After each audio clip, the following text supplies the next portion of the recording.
Gereja saat ini mempersiapkan pelayanan ibadah online untuk sidang jemaat yang terkasih. Dan apa saja yang perlu dipersiapkan oleh jemaat?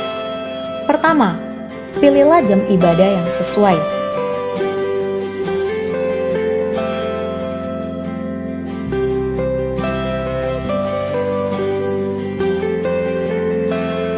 Kedua, siapkan diri dengan berpakaian rapi dan sopan sebagaimana kita beribadah di gedung gereja. Ketiga, siapkan Alkitab dan alat-alat tulis yang diperlukan. Keempat, silakan duduk dengan posisi yang baik dan fokus. Hindarilah berbaring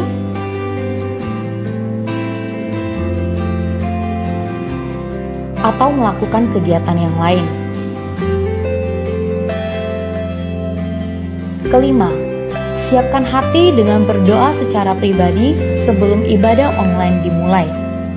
Keenam, ikutilah liturgi dan tetap berpartisipasi aktif selama ibadah berlangsung, seperti berdiri, duduk, memuji Tuhan, dan fokus mendengarkan firman Tuhan.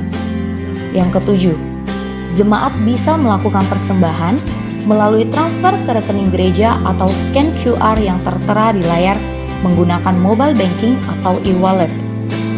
Kedelapan, ikutilah ibadah streaming sampai selesai dengan kerinduan yang mendalam mencari Tuhan. Dan yang terakhir, orang tua bisa mengajak dan membimbing anak-anak mengikuti video YouTube sekolah minggu yang dipersiapkan oleh gereja. Demikianlah hal-hal yang perlu dipersiapkan. Selamat beribadah, Tuhan Yesus memberkati.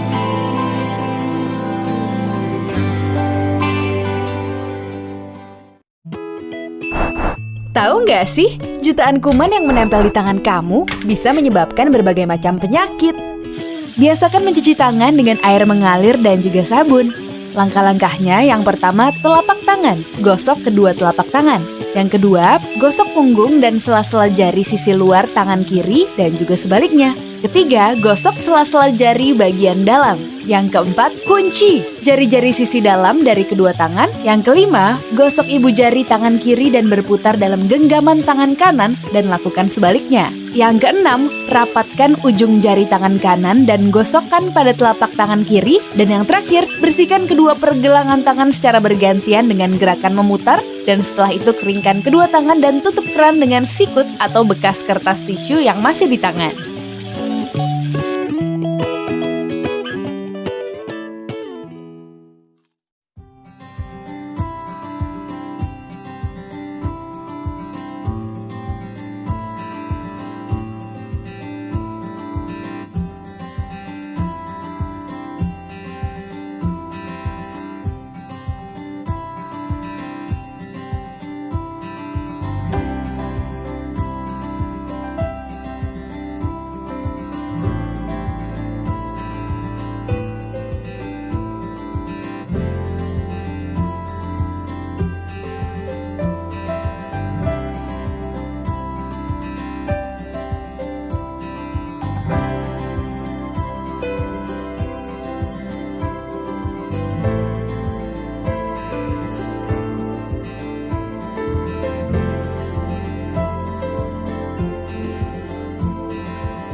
yang terkasih dalam Tuhan, selamat pagi. Kita akan memulai ibadah kita.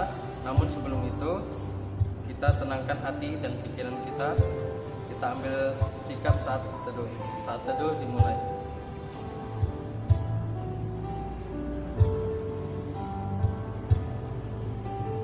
Saat teduh selesai, kita akan memulai ibadah kita. Mari kita angkat satu penyembahan yang berjudul Aku Hendak Bersyukur pada Tuhan.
Tuhan telah menyertai kita sampai sekarang Tuhan. Tuhan, sebentar lagi kita akan memuji-Mu. Tolong memberkati dari awal hingga akhirnya adalah nama Tuhan Yesus kami sudah bersyukur dan doa. Amin. Teman-teman yang ada di rumah, saya meminta kesediaannya bangkit berdiri. Kita akan mengiklarkan pengakuan iman melalui 3, 2, 1. Aku percaya kepada Allah, Bapa yang Maha Kuasa, Khalik langit dan bumi, dan kepada Yesus Kristus, Anak yang tunggal Tuhan kita, yang dari Roh Kudus, lahir dari anak darah Maria, yang menderita sengsara bawah pemerintahan Pontius Pilatus, disalibkan, mati dan dikuburkan, turun ke dalam kerajaan maut. Pada hari yang ketiga, bangkit pula dari antara orang mati, naik ke surga, duduk sebelah kanan Allah, Bapa yang Maha Kuasa, dan dari sana ia akan datang untuk menghakimi orang yang hidup dan yang mati.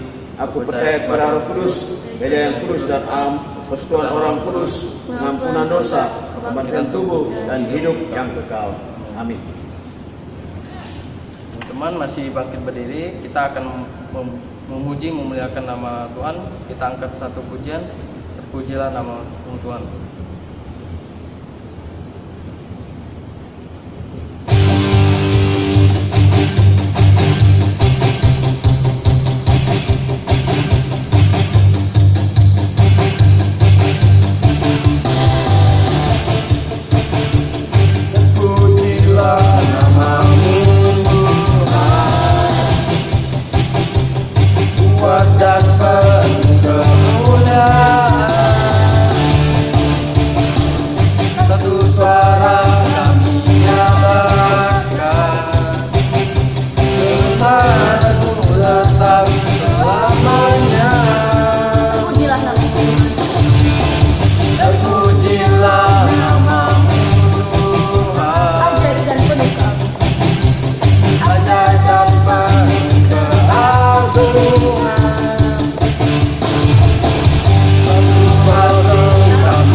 Sebelum kita masuk ke dalam firman Tuhan, kita tenangkan hati, kita nyanyikan, kita siapkan hati kita untuk mendengarkan firman Tuhan dengan menyanyikan lagu Tuhan Ku Mau Menyenangkan.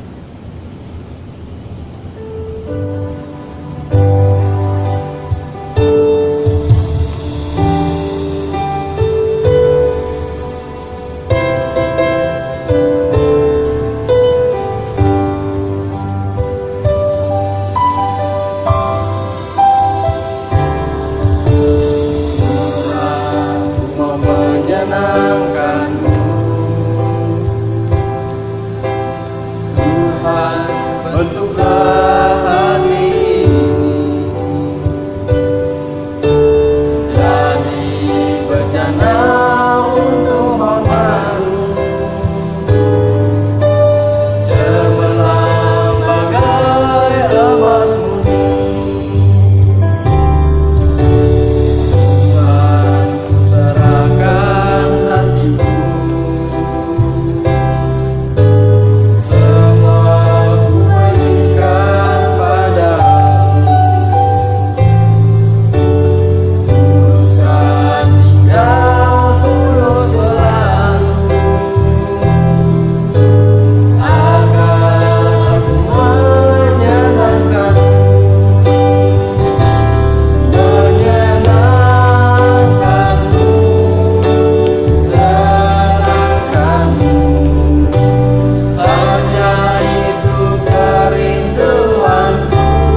kita akan mendengarkan firman Tuhan.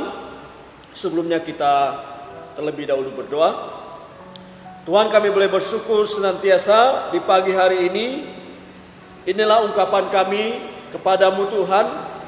Tuhan kami, Yesus Kristus yang telah menolong kami, menyelamatkan kami. Kami menyerahkan waktu ini ke dalam tangan Tuhan. Biarlah Tuhan yang memulihkan, menolong kami, memberkati kami Tuhan, melalui kebenaran firman-Mu Tuhan. Berkati kami semua. Di dalam nama Tuhan Yesus, kami sudah berdoa. Amin. Ya remaja yang dikasihi dalam Tuhan Yesus, mari kita membuka firman Tuhan kita di dalam kitab 2 Timotius pasal yang pertama ayat yang ke-7. Saya ulangi, 2 Timotius pasal yang pertama ayat yang ke-7 dan ayat yang ke-8. Kalau sudah dapat, perhatikan Alkitab masing-masing. Saya akan membaca untuk kita semua. Demikian firman Tuhan. Sebab Allah memberikan kepada kita bukan roh ketakutan, melainkan roh yang membangkitkan kekuatan, kasih dan ketertiban. Jadi janganlah malu bersaksi tentang Tuhan kita, dan janganlah malu karena aku, seseorang hukuman karena dia, melainkan ikutlah menderita bagi Injilnya oleh kekuatan Allah. Remaja yang dikasihi dalam Tuhan Yesus, renungan kita pada pagi hari ini kita beri tema yaitu hadapilah semua tantangan hidup dengan optimisme dan bersukacita.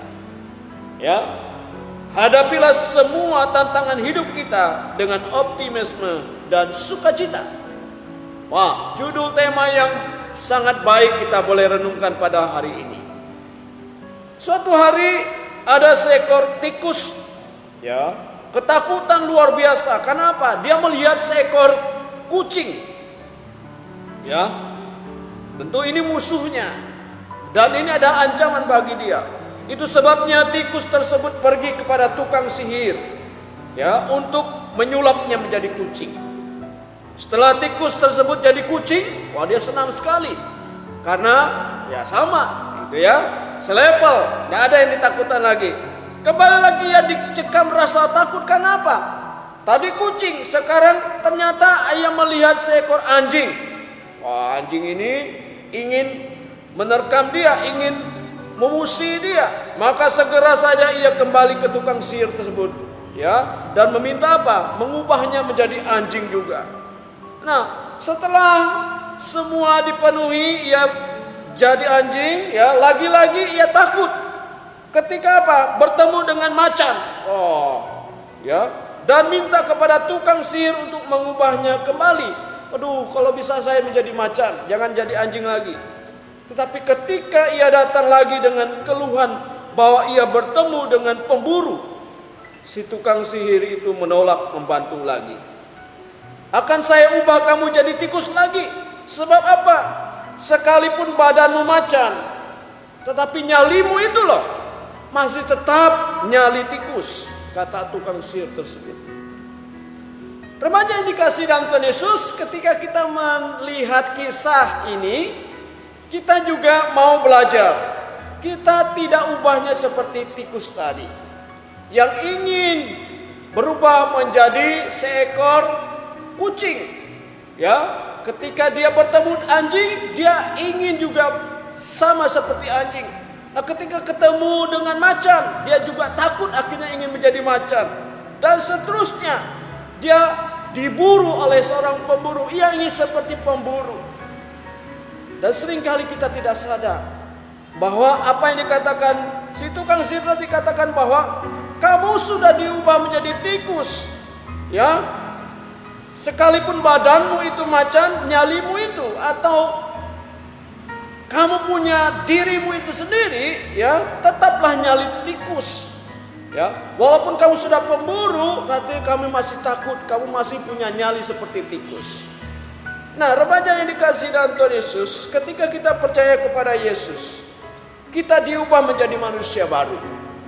Yang harusnya menjadi manusia baru, kita juga harus memiliki hati yang baru, memiliki nyali yang baru, memiliki keberanian yang baru. tidak takut lagi menghadapi segala sesuatunya. Hanya sayang, kita seperti cerita tersebut. Jika kita mengaku sudah menjadi manusia baru, kita sudah mengaku menjadi orang percaya, kita sudah mengaku menjadi remaja-remaja Kristen, tapi nyali kita tidak baru, ya. Daripada mengizinkan Kristus menguasai hidup kita, kita lebih mengizinkan ketakutan, mengizinkan satu kekhawatiran menguasai diri kita, ya. Bukan iman, tapi rasa khawatir. Bukan keberanian, tapi rasa cemas yang ada. Tak heran sukacita menjadi padam, ya. Sebaliknya kegelisahan dan ketakutanlah yang terpancar dalam hidup kita. Dan ini yang terjadi dalam kehidupan kita, ya. Kita ini menjadi orang-orang percaya, tetapi nyali kita sama seperti belum percaya kepada Tuhan. Sama naluri kita, ya, masih seperti orang-orang dunia. Cara hidup kita masih seperti orang dunia. Cara kita bersikap, cara kita menanggapi suatu persoalan seperti orang dunia. Seandainya kita memiliki nyali Kristus, tentu kita bisa bersukacita dalam segala hal, dalam segala keadaan. Paulus memiliki nyali Kristus, itu sebabnya penjara tak bisa membendung sukacitanya, ya. Demikian juga situasi dan kondisi yang paling buruk sekalipun tak akan pernah memadamkan sukacita kita. Seandainya kita memiliki Kristus, seandainya hati kita, nyali kita ini adalah nyali Kristus. Sungguh ironis, kalau kita mengaku sebagai anak Tuhan, remaja Tuhan, ya, kita sudah punya identitas yang baru, tetapi kita tidak mampu lagi bersukacita, ya. Kita akhirnya dalam situasi keadaan apapun kita yang menantang kita menyerah. Kita menyerah.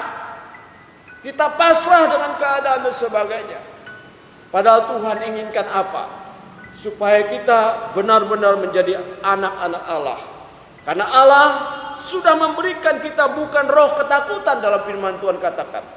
Kita diberikan atau kita memiliki roh yang membangkitkan kekuatan. Roh yang memberikan kasih, roh yang memberikan ketertiban hidup kita, ya. Jadi kita tidak lagi khawatir, tidak lagi takut.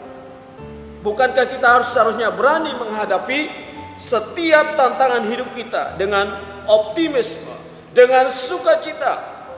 Kalau tak bisa tersenyum di tengah tantangan hidup ini, ya kita seperti seekor macan dengan nyali tikus, ya. Hadapilah semua tantangan hidup dengan optimisme. Kenapa? Sebab Allah memberikan kepada kita bukan roh ketakutan, tetapi roh yang membangkitkan kekuatan, roh yang membangkitkan kasih, roh yang membangkitkan ketertiban hidup. 3 hal ini, kekuatan, kasih, dan ketertiban, kiranya menjadikan kita sebagai remaja-remaja yang tampil di tengah-tengah pergolakan dunia ini, di tengah-tengah dunia yang tidak menentu ini, di tengah-tengah remaja-remaja yang punya sikap hidup berbeda dengan hidup kita. Kita punya prinsip remaja Kristus yang bisa jadi terang, yang bisa jadi garam dunia di tengah-tengah kehidupan yang saat ini sudah redup, sudah penuh dengan segala dosa, sudah diambang kehancuran. Dan kita sebagai remaja tetap berdiri teguh di hadapan Tuhan. Di tengah-tengah kehidupan yang sulit ini, kita tetap mengandalkan Kristus sebagai nyali kita menghadapi kehidupan ini. Kiranya Tuhan memberkati kita, damai sejahtera dari Kristus menyertai kita, kekuatan kasih, dan kita hidup dengan tertib, dengan disiplin, dengan rasa takut akan Tuhan. Karena Tuhanlah yang boleh menyelamatkan kita. Oleh karena itu, jangan malu untuk memberitakan Injil. Jangan takut untuk takut beda. Jangan takut untuk menyampaikan kabar sukacita kepada remaja-remaja yang lain belum percaya kepada Tuhan. Jangan takut kamu sampaikan kabar sukacita kepada mamamu, engkongmu, nenekmu, dan sebagainya, keluarga besarmu yang belum percaya kepada Tuhan, bahwa Tuhan Yesus mengasihi mereka Tuhan mau menyelamatkan mereka. Mereka mau lepas dari rasa khawatir. Mereka mau lepas dari segala ikatan-ikatan dosa nenek moyang mereka. Itulah yang menjadi janji dalam bagian ini. Karena dengan rasa membangkitkan kekuatan, kasih, dan ketertiban itu, kita berani untuk memberitakan Injil. Kata Paulus dalam bagian ini. Kiranya kita juga mau seperti dalam bagian ini. Ya.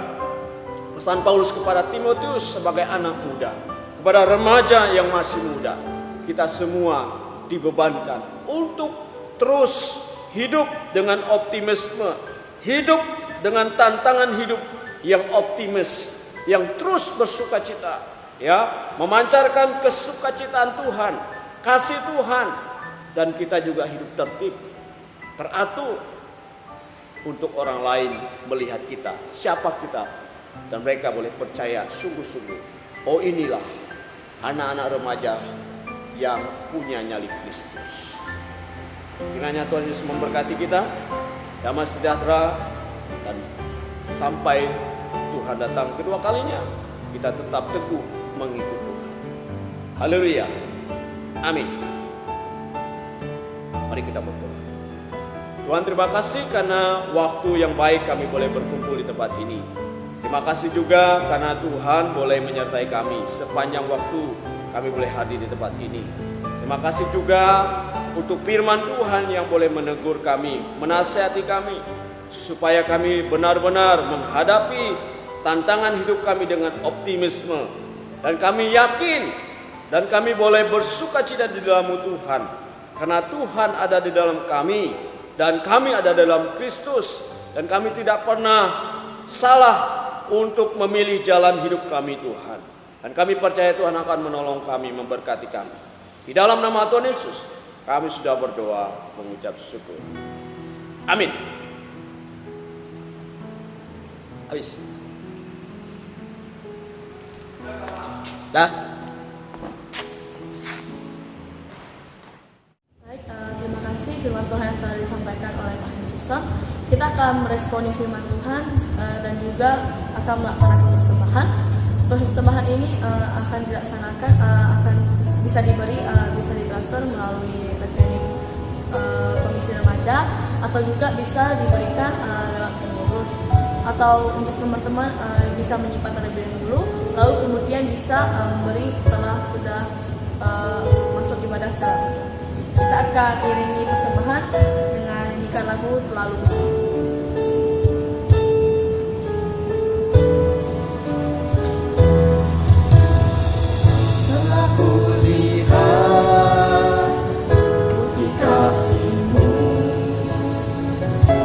Dari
berdoa. Tuhan Allah Bapa kami yang telah bekerja di surga, terima kasih Tuhan Yesus, kami bersyukur Engkau telah memimpin ibadah kami dari awal mulai hingga akhirnya hingga dapat berjalan dengan lancar. Engkau berkati firman Tuhan yang disampaikan, semoga kami dapat jalankan dalam setiap kehidupan dan menjadikan pedoman dalam setiap kehidupan kami Tuhan Yesus. Dan juga kami ada sedikit persembahan, Engkau berkati agar persembahan ini dapat membangun gereja-Mu ya Bapa. Kami serahkan selanjutnya ke dalam tangan-Mu, hanya di dalam nama-Mu kami ucap syukur dan berdoa. Haleluya, amin.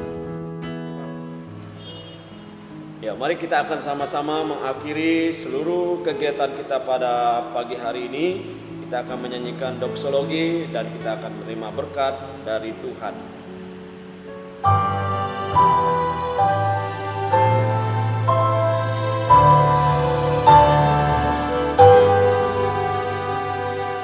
Puji Allah, Bapa Putra, puji Allah Roh Kudus, ketiganya yang esa. Mohon selamat sumber berkat. Mari kita berdoa. Tuhan, terima kasih karena Tuhan begitu baik. Pagi hari ini kami boleh beribadah dengan syukur di hadapan-Mu. Tiba saatnya kami akan pulang. Kiranya Tuhan yang memberkati kami Tuhan. Jemaat terkasih, pulanglah dan terimalah berkat dari Tuhan. Berkat kasih karunia dari Allah Bapa, damai sejahtera dari Tuhan Yesus Kristus, serta persekutuan Roh Kudus menyertai kita sekalian dari sampai Maranatha, Kristus datang kembali. Haleluya. Amin. Amin.